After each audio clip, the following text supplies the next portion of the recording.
Hello everyone, this is Kyle Galaz with Poor2Pro Car Sales Training Podcast. Become a sales titan. We are in Season 3, Episode 8. The more no's you get, the more cars you will sell. It almost doesn't make sense, but by the end of this episode, I promise you it will make sense. Before I get started, I want to say thank you to all my listeners and supporters. It means a lot to me when I read your guys' comments and feedback. Across the world now, it warms my heart that I can help car salesmen across this earth sell more cars. And seeing it with my own eyes is proof that the podcast is working and it's helping everybody. So I appreciate it. I want to give a special shout out also to the people that have actually donated to the podcast. You guys are allowing me to buy better equipment so I can help serve you better. It's a return of investment. The more donations, even if it's $1, goes into better equipment so I can help do a better content for you guys. So please consider doing that. I also want to thank anybody who has hired me, who has booked me for a one-on-one training session. What's really cool about the one-on-one training sessions is that it's personal and it's designed just for you. What happens is a salesman will book me. They'll give me 3 to 4 topics of how they need help or what they need help with in the car business. I put together a game plan and we do a one-on-one Zoom session. Super easy. I send you the link and boom, we're staring face to face.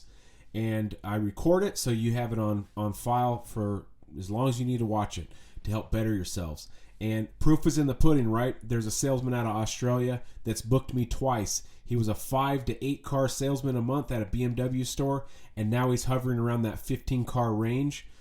He sends me pictures of the end of the month of how many cars he sold, and it works. The podcast, the training sessions work. So if you want to book me and elevate your game, message me. It's a small amount of money, and the return of investment is a lifetime of success. So I appreciate you guys doing that. Starting Season 4, Episode 1 and forward, it's going to be all my one-on-one training sessions with you guys. So if you want to be a part of this podcast, book me. Let's get you on the podcast, and then you'll be a part of history. You'll be a global salesman, really. I don't know how to word it, but it's going to be pretty cool. I can't wait to do that. I already have 6 one-on-ones set up for the Season 4. So if you guys want to be a part of Season 4, make sure to book me. All right, let's get into this podcast episode. The more no's you get, the more cars you will sell. Get right into the meat of it. It's simply a numbers game. You got to get out there and meet people, and you got to get out there and shake hands. Yes, you're going to get a lot of no's, right? But at least you're trying. Salesmen, they're always trying, get a ton of no's. All over the place, every day. But guess what happens when you get no's?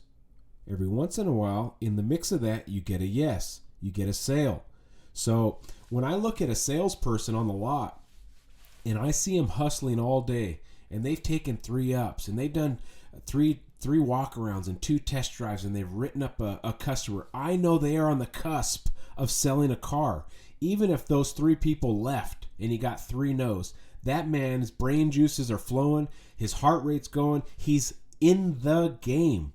And when that potential buyer comes in next for his 4th up, that has buying power, he's so much in the game, he's so warmed up, he's going to end up selling a car.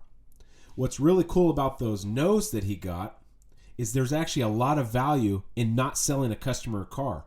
How does that even make sense? There's an experience value in every no you get. Experience in the fact that now, the next time you get that similar objection, you're going to be able to overcome it. You're going to know how to handle that quote-unquote no. Also the value of that no is that you got the customer's information. You got his name, you got his phone number, and maybe even his address. So those 3 no's that salesman got, he has 3 opportunities to sell them a car still because he got their information and logged them in. So those no's, you got to look at no's as something different. It's not a no, okay? It's just a not right now. No is a temporary thing. The customer's not saying no and he's never buying a car again for the rest of his life. He's simply saying no, not right now. And if you get good at getting no's and overcoming those objections, you'll start turning those no's into yeses and then buying. But let's just say that salesman got 3 no's and he ends up selling a car on that 4th because he's so warmed up, he's in the game. He still has the ability to sell 3 more cars to those people. He just needs to do proper follow-up. Versus the guy, salesman number 2, that he's been hanging out all day. He had a big old burrito. He's kind of lethargic. And finally a customer comes in with buying power and he goes and helps him. Well, he's so lethargic and rusty and crusty. He hasn't helped the customer since yesterday. He's going to end up blowing that deal because he's not in the game. He's mentally not in the game. He's not warmed up. He hasn't done anything that day to help a customer or get those brain juices flowing or the heart rate up. He's been sitting around waiting for the perfect up. There is no perfect up. Okay, so you have to get in the mix and get in the grind of the day to get your heart rate up, to get those brain juices flowing, to get those no's, because the more no's you get, you're going to end up getting the yes. And that is how there's value in a no. First, there's an experience value in that the fact that you're going to be able to overcome the next no you get because it's a similar objection. The other value is that you have follow-up now with 3 other people. But the main value is that 4th person or that 5th person that comes in, you're warmed up, you're in the game, and you're just going to take that next customer to the promised land and sell them a car. Versus salesman 2 that has not warmed up. He's gotten 0 no's, which means he's not in the game at all, and he's hoping that perfect up comes in, and if he doesn't sell him, he goes back to being lethargic and try again tomorrow. Okay? So you have to see value in a no, an experience value, and a follow-up value, and the fact that you're on the cusp of selling something. The guys that are also getting a lot of no's during the week, and they're selling a few cars here during the week, those no's end up building up to a big weekend because you're doing follow-up with them. You end up finding them the right vehicle.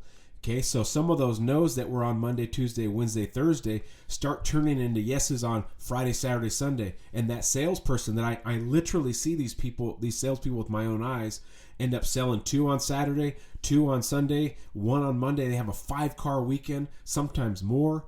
And then they hit the week again hard, taking ups, getting those no's. Because the more no's you get, the more yeses you get. And that is the equation there. You have to get in the mix. Because when that customer comes in with the buying power, you're already warmed up, if that makes sense. It's just like a sport, let's say snowboarding, for instance. If you don't get on the course on the bunny hill first and fall down a bunch of times, you're not going to get good. Okay, so falling down on snowboard is like getting a no in the car business. All of a sudden, you're not falling down anymore. All of a sudden, you're not getting no's anymore. And instead of having to take 4 ups to sell 1 car, now you're taking 4 ups to sell 2 cars because you got better at those no's, overcoming those objections. Same thing on the snowboard. You're not falling anymore on the bunny hill. So what do? You go up to the next level. Whatever that hill's called, now you're slaughtering that hill, coming down, and you're starting to do tricks. Next thing you know, you have all this experience in snowboarding. You never go back to the bunny hill again. It's too boring. Well, guess what happens when you start getting really good with those no's? You'll never go back to selling 5 or 6 or 7 or 8 cars a month again. That's the bunny hill. Now you're selling 10, 12, 13 cars a month because you're getting more experience, because you're able to handle the no's. Okay? And once you've gotten so much better at that, you could take 5 ups now and sell 3 of them because you've gotten so good. Now you have 2 possibilities of follow-up. Those no's you turn into a yes on Saturday or Sunday or Friday or whatever day, because you're going to do active follow-up with those no's, those customers that said no that day. You're going to stay with them. And now you've turned 5 ups into possibly 5 sales that week. That is how you turn no's into car deals. That is how you turn no's into yeses. So remember, the more no's you get, the more yeses you get. It's simple experience, and it's being in the game. When you clock in, are you ready to go? I've talked about this on some of my other episodes. Is when you clock in, is that time to get breakfast, coffee, bathroom? Is that time to start getting ready? Or do you clock in ready to go? In 8:01 after you clocked in, you're already hitting the phones, taking ups, working the service drive. You're already active. So when that customer comes in at noon, the customer's rusty and crusty, and then he meets a salesman that's in the game. Boom, you got a sale because he doesn't know what hit him. You got to stay active, It's simply a numbers game. Guess what happens if you don't take an up that day? You've avoided a lot of no's, right? You didn't get any no's that day if you didn't take an up, but you certainly don't have a chance to get a yes. Versus the guy who's gotten a bunch of no's, he's beat up, he's a little tired, he's a little stinky, his shirt's untucked, he's got a few wrinkles now, he's starving, he hasn't eaten all day. But guess what? That guy's in the game. He's trying to make deals, and he's got 4 no's, 4 follow-ups, and guess what? He just made a sale. You guys both clock out at the same time. One guy got 0 no's, 0 sales. One guy got 4 no's and 1 sale. That is what I'm talking about. You got to hustle at work, make every minute count, and get those no's. Remember, no's are temporary. They don't hurt. Once you figure that out, no is temporary, then they don't sting anymore. Okay, not a problem. Well, let me do this. Let me get your information, because I guarantee you, the moment you leave, someone's going to trade that car in. I'm going to be able to call you right back. But if I don't get that information and that perfect vehicle comes in, I won't be able to tell you and at least give you the option to buy it. Whether you buy it or not, at least I got you the information and got you the some pictures of it. Don't worry, I'm not going to bug you. I'm not one of those type of salespeople. I'm going to do everything in my power to find you the right vehicle. I'm not going to flood you with a bunch of stuff. So what is your number again? Really should have got his number already, but you got to get their information if they're giving you a no. If they give you a no, get their info. You got to get their info to do proper follow-up to turn that no into a yes down the road. So remember, the more no's you get, the more yeses you get. The more no's you get, the more cars you will sell. That is how it makes sense. Don't be the sales guy that gets 0 no's during the day, because that guy doesn't sell a car every day. Stay focused, stay out there, become a sales titan. Kyle Galas signing out.